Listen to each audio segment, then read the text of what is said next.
Tal vez hayas visto la red barredera cuando es subida del mar, colocada en el barco pesquero y se vacía todo el contenido de la red. Tal vez te puedas asombrar de la variedad de peces que esta red ha recogido. Peces malos, peces buenos, algunas cosas que tienen que ver con cosas que se arrastran, caparazones rotos, trozos de algas, también pedazos de naufragios. Muchas cosas vienen allí variadas en esa red. Bueno, pues tal es el efecto del ministerio. También arrastra toda clase de personas. Menos mal que no tenemos ojos para ver los corazones unos de los otros, porque entonces formaríamos un popurrí tan raro como la red que sale del mar. El título de esta enseñanza tiene dos partes. Primero, parábola de la red, los versículos 47 al 50 de Mateo 13, y el verdadero escriba, versículos 51 y 52. Veamos el primero de ellos, la parábola de la red. En la serie de parábolas que hemos venido exponiendo por varios domingos, una serie de parábolas, la última es esta, la que estamos viendo, la parábola de la red. Y quiero que volvamos a leerla otra vez, los versículos 47 al 49. Volvamos al texto y lo vamos a leer nuevamente. Ustedes me siguen en la lectura. Dice así: Asimismo, el reino de los cielos es semejante a una red que, echada en el mar, recoge de toda clase de peces. Y una vez llena, la sacan a la orilla y sentados recogen lo bueno en cestas y lo malo echan fuera. Así será el fin del siglo. Saldrán los ángeles y apartarán a los malos de entre los justos. Esta parábola de la red, especialmente en lo que tiene que ver con su interpretación, se parece mucho a la parábola del trigo y la cizaña, que estuvimos viendo en una oportunidad anterior. Pero vamos a ver aquí la similitud que existe y los puntos coincidentes entre estas dos parábolas. Ustedes recuerdan que el trigo y la cizaña crecieron mezclados, juntos, y solamente se diferenciaron cuando estaban maduros y al momento de la siega. Ahí es cuando hubo la diferencia, pero mientras tanto estaban mezcladas y crecían juntos. Y aquí quiero recordar algo que una hermana me hizo caer en cuenta, y es una ilustración importante, y es que la diferencia que existe es que el trigo, cuando está maduro, lo que hace es que se inclina, y por eso se ve la diferencia. La cizaña permanece erguida, no se doblega, sino que lo único que hace es el trigo cuando está maduro. Pero también la red, entendemos que pescó muchos peces y variados y de toda clase, buenos y malos, pero tampoco se les separó ni se le hizo una división en dos categorías hasta que la red llegó a la playa y los pescadores hicieron la selección de los peces. Entonces apartaron los peces, pero solamente en ese momento que la red llegó a la playa. Pero también hay unas palabras muy coincidentes y muy similares entre las dos parábolas. Ustedes recuerdan que lo que leíamos, así será el fin de este siglo. Volvamos acompáñenme al capítulo 13, versículo 40, parte B, y allí encontraremos ese texto, 40, parte B. Dice, así será en el fin de este siglo. Pero si vamos al versículo 49, bajo estudio, vamos a encontrar lo mismo, así será al fin de este siglo.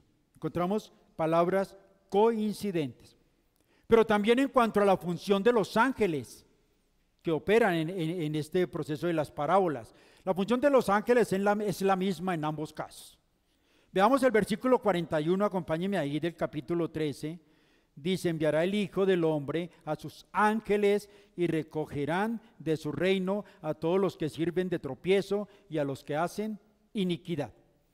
Pero también volvamos al 49 parte B y encontraremos lo mismo. Saldrán los ángeles y apartarán a los malos de entre los justos. O sea, es muy casi que literal las dos parábolas. Pero también la suerte de los malvados. La suerte de los malvados, así se describe en estas dos parábolas, y lo que vemos en ambas es que hay una expectativa escatológica.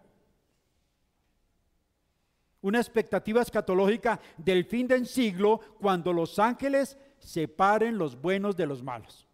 Entonces hay una expectativa, y en ambas lo que los une más que todo es esa expectativa escatológica. El fin del siglo, cuando separarán los buenos de los malos. El Señor lo hará a través de sus ángeles, como lo veremos más adelante en esta exposición.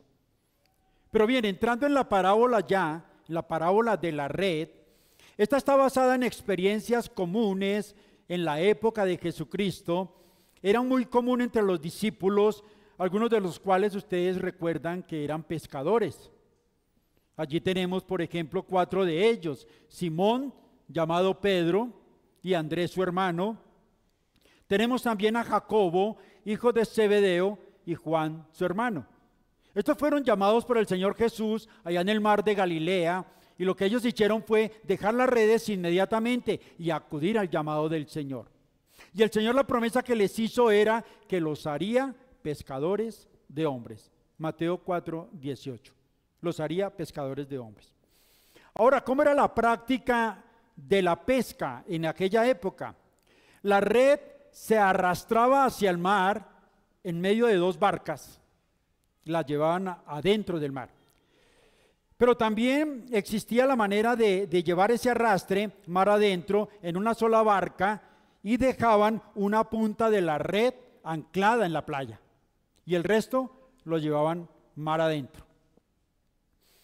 Lo que ocurría era que había muchos hombres que al final, cuando encerraban los peces, alaban la red hacia la playa. Tal vez usted alguna ocasión ha podido ver eso en alguna parte que haya podido visitar, y a mí me llamó mucho la atención eso. Muchos hombres alaban esa red, una red gigantesca, pero era un trabajo arduo, y la llevaban a la playa. Y eso es lo que ocurre también todavía en nuestras costas. En esta clase de pesca, amados hermanos, se recogen toda clase de peces, como hemos dicho, peces muertos, peces que no sirven para comer, pero juntamente con los peces que sí sirven. Los pescadores sabían lo que era arrastrar esta red, traerla del mar hacia la playa, hacia la orilla, sentarse luego en la playa con todos esos peces que vaciaban y empezar a seleccionar todos los peces. Los seleccionaban allí. ¿Y qué es lo que hacían? Ellos recogían los peces comestibles y los que se podían vender, y eran echados en baldes o barriles, pero los otros eran desechados completamente, no eran tenidos en cuenta, eran descartados. Bueno, hermanos, permítame aquí una aplicación. Así también el evangelio de nuestro Dios, de esa salvación que está provista por Él, por medio de la fe en nuestro Señor Jesucristo, está constantemente el evangelio arrastrando personas a su reino, al reino de Cristo. Está pescando hombres por todo lado. Sin embargo, podríamos decir también que no todos los que entran en la iglesia visible son verdaderamente salvos. Y esto se hará evidente, por supuesto, en el gran día del juicio venidero, cuando los ángeles harán esa separación de los buenos y de los malos. Surge necesariamente entonces, a raíz de todo este contexto que hemos venido compartiendo, surge la pregunta: bueno, ¿por qué añadió Jesús esta parábola? ¿Será que existe algún distintivo específico entre ellas, en especial entre la cizaña y el trigo? Bueno, la respuesta es que es infructuoso verdaderamente tratar de encontrar una diferencia entre las dos, que son tan similares que es muy difícil encontrar esa diferencia. Pero el Señor aquí sí se refiere a los detalles finales de esas actividades, y en eso hace un poco más de énfasis. Y es la actividad final de los pescadores cuando llevan la red a la playa. Ahí recogen los peces buenos y malos, como lo hemos dicho, pero simbólicamente lo que el Señor está aplicando aquí es una actividad evangélica. ¿Cuál? Exactamente como ocurre con la labor de los segadores. Ustedes recuerdan allá que vendrán los ángeles y repartirán los buenos y los malos, la cizaña también del trigo. Pero la pregunta concreta es, ¿cuál es la lección que enseña esta parábola? Debe haber una lección, y efectivamente la hay. Aunque no hay ninguna diferencia y que no hayamos dicho, tal y como se ha indicado, vemos que en los versículos 50 y 42 hay un duplicado exacto de unas frases que el Señor usa. Vayamos al versículo 50 de Mateo 13, por favor. Dice así: y los echarán en el horno de fuego, allí será el lloro y el crujir de dientes. Y si vamos al versículo 42 atrás del capítulo 13, dice lo mismo: y los echarán en el horno de fuego, allí será el lloro y el crujir de dientes. Ustedes ven que es un duplicado exacto. Pero lo admirable precisamente es que el Salvador, con esta misma repetición precedente, lo que quiere es imprimir en sus discípulos la certeza absoluta y el carácter irrevocable del juicio venidero.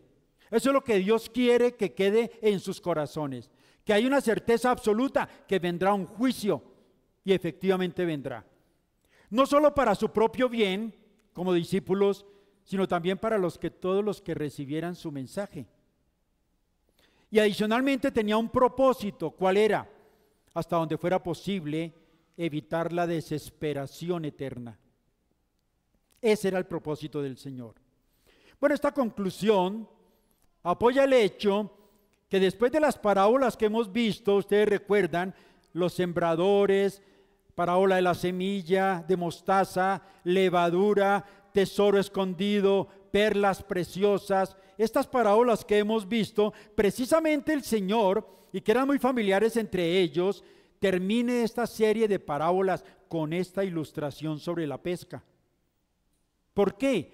Porque era mucho más familiar para todos ellos. O sea, no les estaba hablando en un lenguaje que no entendieran a sus discípulos, porque ellos aplicaban todo el tiempo la pesca, era muy familiar entre ellos. ¿Y qué les decía? Que bueno, que eso de separar lo bueno y de lo malo, un día lo haría él de manera definitiva. Definitiva. Lo desecharía a todo lo malo, sería echado de una vez para siempre por los ángeles cuando lo ordenara el Señor. Eso es lo que él quería imprimir en los corazones de los discípulos, que no se les olvidara que eso iba a ocurrir. Ahora, igualmente aquí lo que tenemos es una amonestación también a todos los hombres para que se arrepientan a tiempo, antes que llegue ese gran juicio. Eso es lo que quiere el Señor, amonestar a todos aquellos que aún no creen en el Señor. Y a la luz del contexto que antecede en los versículos 44 al 46, ustedes recuerdan allí estas parábolas, pero vámonos a retomar que el hermano nos exponía en una pasada oportunidad. Los versículos 44 al 46 dice así la palabra: el tesoro escondido. Además, el reino de los cielos es semejante a un tesoro escondido en un campo, el cual un hombre halla y lo esconde de nuevo, y gozoso por ello va y vende todo lo que tiene y compra aquel campo. También el reino de los cielos es semejante a un mercader que busca buenas perlas, que habiendo hallado una perla preciosa, fue y vendió todo lo que tenía y la compró. Entonces, a la luz de este contexto, de estas dos parábolas, el Señor agrega algo muy importante, y es que en vista de ese carácter irreversible que estamos diciendo, de esa decisión final que va a ocurrir y que vendrá sobre los hombres, lo que quiere el Señor es que se maravillen todos, precisamente de esto, de estas dos parábolas, que se impresionen con la extraordinaria preciosidad del reino de los cielos. Eso es lo que quiere el Señor. a través de estas parábolas. Hay algo maravilloso en ello. Y es una preciosidad de ese reino. Y lo que quiere también el Señor es una necesidad inaplazable para todos, para que tomemos posesión de ese reino aquí y ahora. No hay que aplazar esa decisión. Pero veamos aquí un segundo aspecto de este primer punto, y es el carácter distintivo de la sentencia escatológica. Carácter distintivo de la sentencia escatológica. Bueno, así que todo esto que estamos viendo converge con el constante énfasis de nuestro Señor Jesucristo en cuanto al carácter definitivo de esa sentencia escatológica una vez pronunciada. Cuando el Señor pronuncie esa sentencia final, ya no habrá oportunidad. No hay apelación. Se acabó la oportunidad. Se cerró la puerta. Nadie más va a entrar.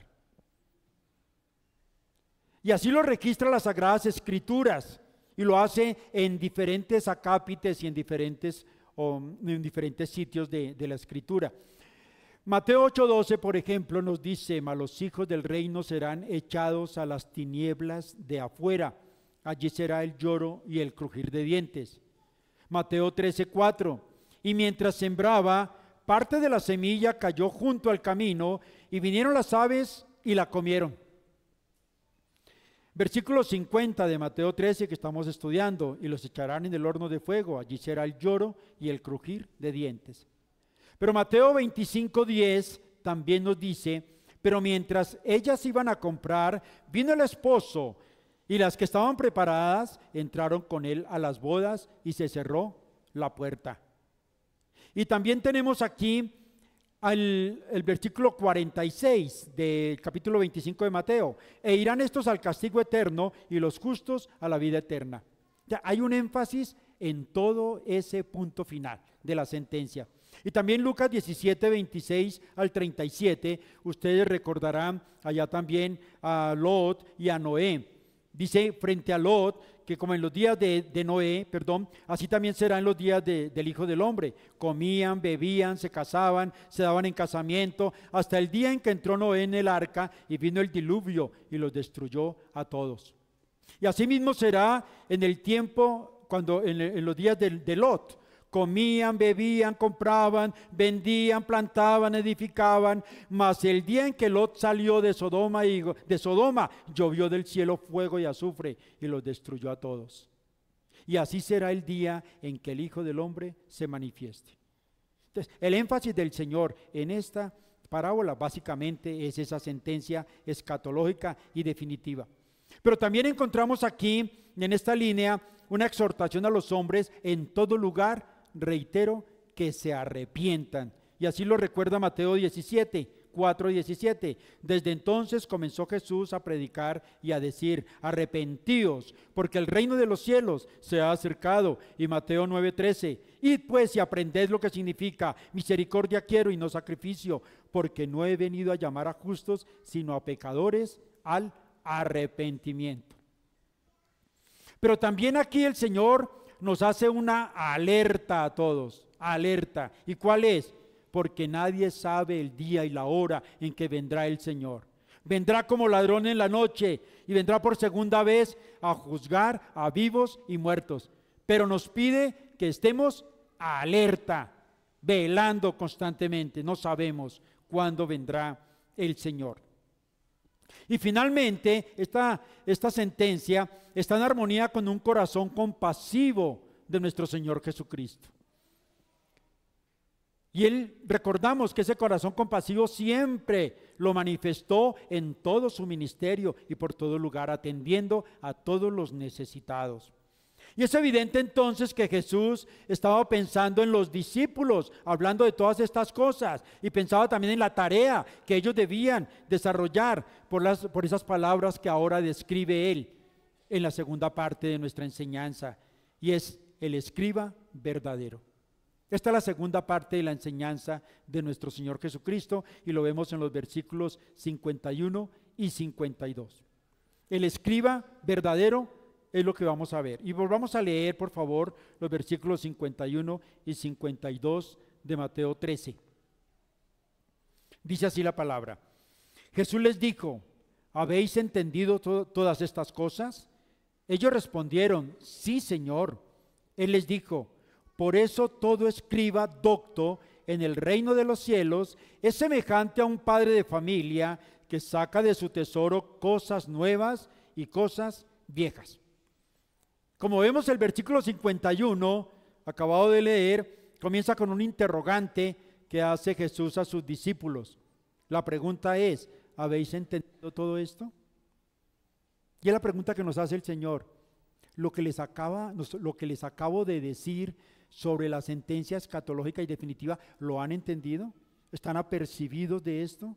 ¿Realmente hay conciencia de que eso es real y que va a ocurrir y que no sabemos cuándo? ¿Estamos, verdad, pendientes de eso en nuestro corazón? Anhelando incluso que llegue ese día, porque es una expectativa santa y gloriosa para los que creemos en el Señor Jesucristo. Y ellos respondieron, sí, Señor. Bueno, esta respuesta denota realmente que hubo un entendimiento claro por parte de los discípulos de todo lo que el Señor les estaba exponiendo en ese momento. Y aquí permítame también una aplicación para nosotros. Reconocer con gratitud en nuestro corazón que hemos sido enriquecidos espiritualmente en nuestra mente. Esto es importante entenderlo, saberlo, disfrutarlo, saber que el Señor tiene palabra de vida para nosotros, que llena el corazón de fe, de gozo, de plenitud, pero esto no es suficiente, hermanos. No es suficiente. ¿Y por qué no lo es? Porque ese conocimiento que nos ha sido impartido por el Señor debe ser también llevado a otros. No debemos quedarnos con el conocimiento nosotros, sino que el Señor nos da ese conocimiento para que lo impartamos a otros que Dios espera que también traigamos a su presencia. Ese es el deber que tenemos nosotros los discípulos de Cristo. Es nuestra responsabilidad como verdaderos discípulos del Señor. Esa es nuestra responsabilidad. Dios nos ha preparado para el reino de los cielos, pero nosotros tenemos que ser, como dice el Señor, parecernos a un jefe de familia. Un hombre que está capacitado para llevar a los suyos a Cristo. Y ese padre de familia saca de su corazón tesoros nuevos, pero también cosas viejas. Tiene en su corazón un tesoro que puede exhibir en todo lugar, en beneficio de muchos donde el Señor nos lleva. Y esto es aplicable, por supuesto, a todo obrero en el reino de los cielos. Todos los obreros del reino de los cielos estamos capacitados como jefes de familia. Pero veamos las características específicas del verdadero discípulo de Cristo. Características específicas del verdadero discípulo. Lo primero que encontramos es que ese discípulo debe haber recibido una preparación adecuada. Debe haberse preparado adecuadamente en lo que Dios demanda de él.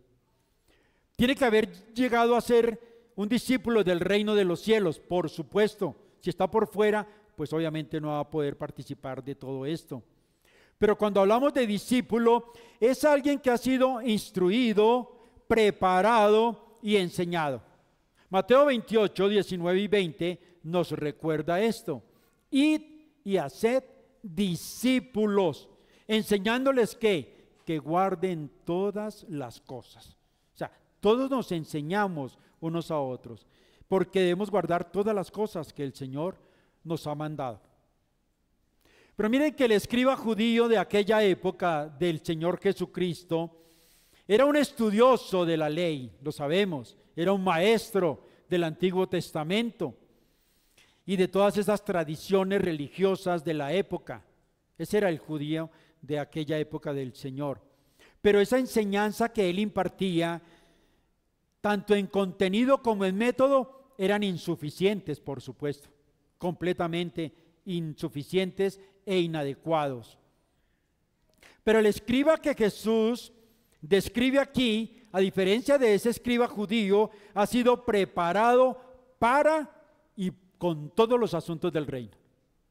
Ha sido preparado para participar de todos los asuntos del reino. Es decir, el reino de la salvación plena y gratuita. El reino al que todos son invitados a entrar en él. El reino de la gracia, el reino de la gloria de nuestro Señor Jesucristo. Ahí está preparado ese discípulo verdadero del Señor. Así que si tú estás hoy visitándonos en este lugar, querido amigo, amiga, que estás con nosotros, hoy el Señor te está haciendo esa invitación a que entres también a participar del reino del Señor, que estés dispuesto para que puedas ser preparado para estos asuntos del reino y alcanzar esa salvación plena y gratuita que el Señor ofrece. Pero ¿qué pasa? Tienes que venir en arrepentimiento y fe, creyendo en el Señor, para que puedas ser partícipe de esa gracia y de esa gloria de Cristo. Todavía está dispuesta la puerta, está abierta, el reino está dispuesto, pero si no lo haces, un día te enfrentarás a ese juicio venidero que vendrá sobre los rebeldes y los profanos, los que no atendieron el llamado de nuestro Señor Jesucristo. Pero también una característica muy importante del verdadero discípulo es que ante los ojos de Dios este discípulo es rico y es importante en el reino de los cielos. ¿Por qué es así? Bueno, porque es un ciudadano del reino. Y esta condición de ciudadanía le permite participar de todos los derechos y privilegios que hay en el reino de los cielos. Hay muchos derechos allí y hay muchas cosas que Dios nos permite participar. ¿Y es por qué? Porque somos hijos del Rey. Precisamente por eso. Y Jesús nos compara nuevamente como un jefe de familia. Así nos compara el Señor y podemos participar de todos estos beneficios. Pero hay una tercera característica y es que tiene la responsabilidad de proveer para su familia. Esa es una responsabilidad de todo discípulo en el reino de Cristo. ¿Y por qué? Bueno, porque este discípulo ha sido provisto con un tesoro especial, un verdadero tesoro. Usted recuerda en Mateo 6:19, porque donde esté vuestro tesoro, ahí estará vuestro corazón. Entonces hay un tesoro en el corazón de este discípulo. Y también nos recuerda Mateo 12:35, el hombre bueno saca de su corazón buenas cosas, pero el hombre malo del tesoro de su corazón saca malas cosas. Pero también este hombre o este ser que entra al reino de los cielos en gracia del Señor, también es dotado con una rica provisión de bienes. No nos deja desprovistos del Señor cuando nos llama a participar de su reino. Y esa provisión de bienes incluye el conocimiento de las Escrituras. Esto parece que no tuviera como que ¿yo en qué me puedo beneficiar? No, es que el conocimiento de las Escrituras nos enseña cosas tan valiosas y eternas que nosotros no tenemos nada con qué comprar ni valorar. Uno de ellos es el camino a la salvación. Imagínate, abrimos las Escrituras y encontramos el camino a la salvación a través de Cristo. Pero también, ¿cómo obtener la paz que sobrepasa todo nuestro entendimiento? Es a través de las Escrituras que hallamos esa paz en nosotros. Y también tenemos un conocimiento para vivir en gratitud para la gloria de Dios. Ese conocimiento de las Escrituras nos permite vivir en un deleite permanente, en un gozo pleno en el Señor. Hay una satisfacción del alma y estamos en una gratitud constante porque entendemos que debemos vivir para la gloria de Dios. Pero también nos permite vivir en un gozo inefable y sublime. Nada en este mundo nos puede conceder un gozo como el que nos da el conocimiento de Dios y de Cristo a través de las Escrituras. Por supuesto, este conocimiento debe ser impartido a otros, comenzando por nuestra propia casa. Pero también una última característica, la cuarta, debemos proveer cosas nuevas y cosas viejas. Debemos proveer cosas nuevas y viejas.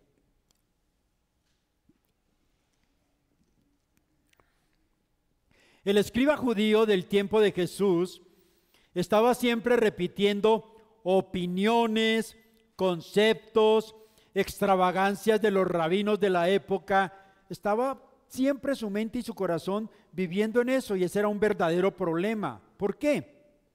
Porque solamente se especializaba en esas cosas que eran viejas y que no traían realmente ningún beneficio a nadie. Esto no podía alcanzar, por supuesto, a ninguna alma humana, ni dar satisfacción a las más profundas necesidades de las personas a las cuales les compartían estas cosas que no traían ninguna profundidad, ni tenían ningún efecto en el alma de los que los escuchaban. Pero a diferencia de este judío, escriba judío, Jesús les enseñaba como quien tiene autoridad.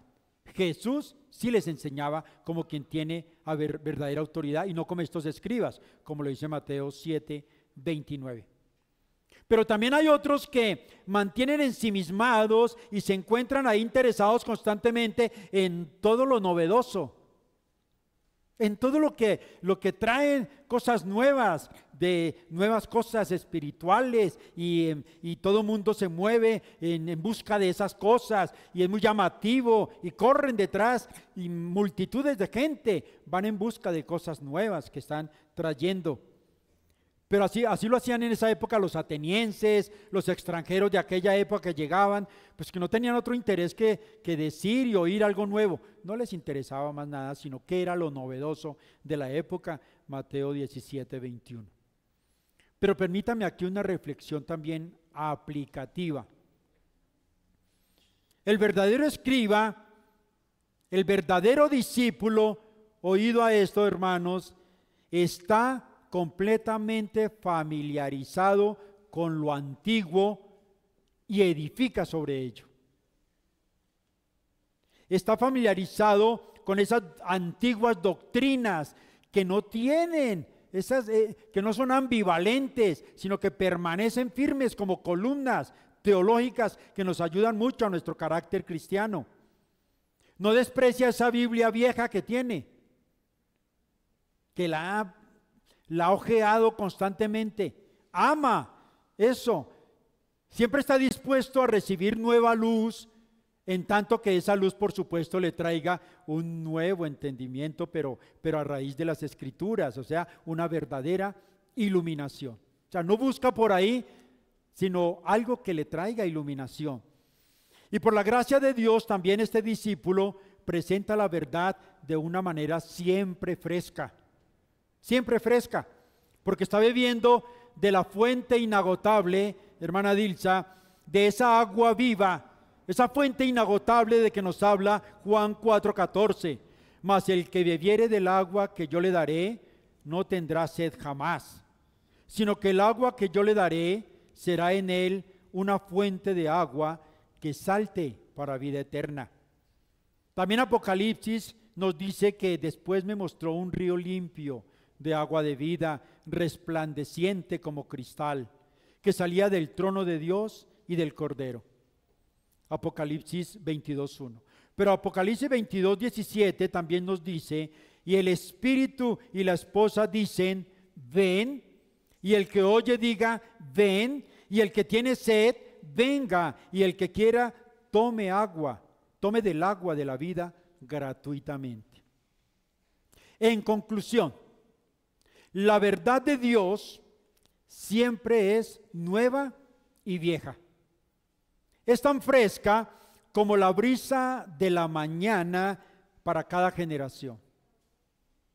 Así que la invitación, hermanos, es que guardemos nuestras mentes y nuestros corazones con pensamientos santos y útiles para que Dios los use en las oportunidades que Él nos permita para compartir a aquellos que no conocen el Evangelio de Cristo. Oremos, hermanos. Santo Dios y Padre, te damos infinitas gracias porque nos permites entenderte y conocerte. Tus planes que tú revelas a nuestro corazón nos llenan de expectativa santa, pero también de un temor reverente, de estar siempre apercibidos de esa segunda venida, donde un día tú expresarás una sentencia definitiva e irrevocable e irreversible. Rogamos la presencia de tu Espíritu Santo para que estemos siempre alertas, atentos, que seamos advertidos desde ahora y para siempre durante el tiempo de nuestra peregrinación, que tú vienes y no sabemos cuándo. Anhelamos ese día, pero queremos estar, Señor, aceptos delante de ti, preparados, como obreros que no tenemos de qué avergonzarnos y que usamos bien tu palabra de verdad. Señor, muchas gracias, porque tú no nos has dejado desprovistos en tu reino. Nos has dado todo lo que nuestra alma anhela y desea. Nos has concedido tesoros maravillosos que a veces no apreciamos como debiéramos, pero están ahí por tu promesa y por tu fidelidad, porque tú eres inmutable y nunca cambias. Y tú, Señor, llevarás a feliz término lo que te has propuesto en nuestras vidas. Señor, danos esa oportunidad maravillosa de en tu gracia poder compartir también de estos bienes espirituales, de estos tesoros que tú abres para nosotros. Aquí en esta iglesia, Padre, te rogamos que tú conduzcas nuestras vidas delante de ti, cada día tuyo, que podamos disfrutarlo a plenitud, sabiendo que estás presente y que estás dispuesto a bendecir nuestras almas, llenarlas de gozo, de plenitud, de paz interior. Señor, muchas gracias por tu favor divino, por tu amor expresado en Cristo a través de ese sacrificio y esa sangre que nos hace limpios, purificados, justificados delante de ti, para vivir una vida santa que te agrade y que te honre, bendito Padre. Muchas gracias te damos en el nombre de Jesús y con el poder de tu Santo Espíritu, para tu gloria. Amén y amén.